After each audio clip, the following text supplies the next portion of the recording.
Sobat Cendekia, apa kabar?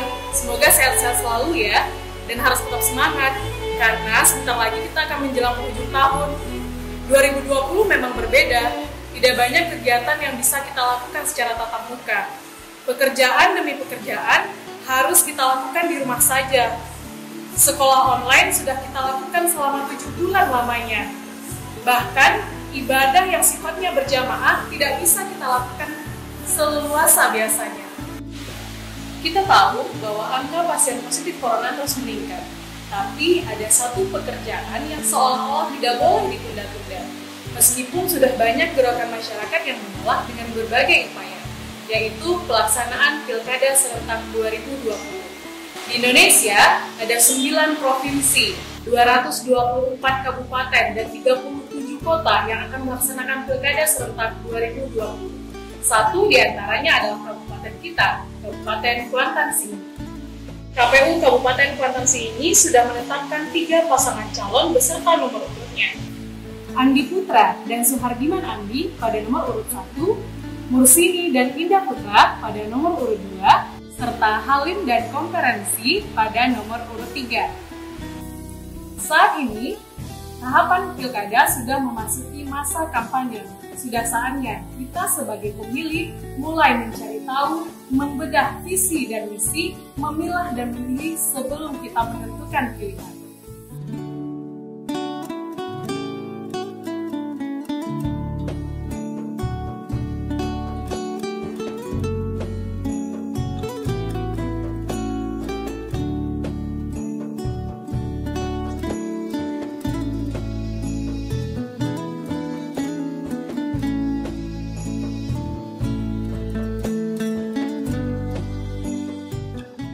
Sebagai masyarakat yang akan mereka pimpin, tentu boleh-boleh saja kita memberikan PR kepada calon-calon pemimpin kita untuk menjawab keresahan-keresahan kita selama ini. Kabupaten Kuantan Singi berdasarkan data dari BPS Kuansing memiliki 327.316 penduduk. Pada tahun 2019 sebesar 9,56% penduduknya masih termasuk ke dalam golongan penduduk miskin. Hal ini menempatkan kita pada posisi keempat dengan penduduk miskin terbanyak di Provinsi Riau dan sebanyak 7.419 penduduk berstatus sebagai pengangguran.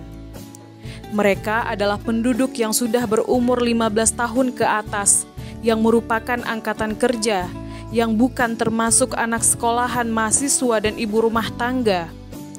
Angka-angka ini memang sudah mengalami penurunan. Tapi bukankah penurunan ini pasti terjadi? Hanya saja angkanya masih tinggi. Untuk itu, kita menunggu strategi jitu kepala daerah untuk menekan angka kemiskinan ini secara signifikan. Di jalan menuju kantor bupati, kita masih menjumpai satu gedung megah yang belum bertuan. Padahal sejak lama gedung ini digadang-gadang akan menjadi gedung kampus yang pada tahun 2018-2019 memiliki 2.416 mahasiswa. Ini merupakan potensi yang harusnya dikembangkan. Karena kampus merupakan pusat sirkulasi ilmu pengetahuan dan investasi manusia. Akhir Agustus 2020 lalu, kita juga masih harus mendengar kabar duka dari saudara-saudara kita.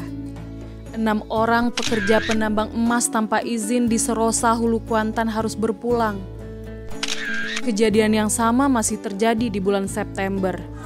1 pelajar juga harus tenggelam dan tertimbun saat menambang emas di Sungai Alah, Kecamatan Hulu Kuantan. Penambangan emas ilegal masih akan terus terjadi meski aparat sudah bertindak tegas. Bila masyarakat tidak diberi solusi, pekerjaan apa yang harus mereka geluti? Barangkali jika pemerintah daerah mampu mengambil alih, peti tidak akan lagi terjadi. Kerusakan lingkungan dapat teratasi, tentunya dengan regulasi keamanan, perizinan, dan AMDAL yang jelas.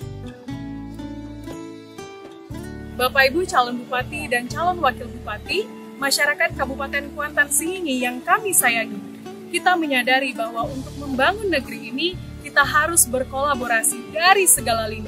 Masyarakat harus membuka diri dan pemimpin haruslah yang mumpuni.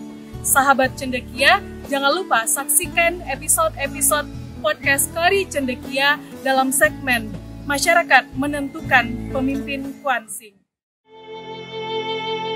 Datuk Bandaro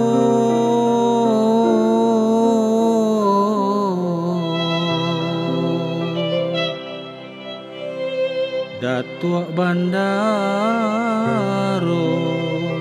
Lelo Budi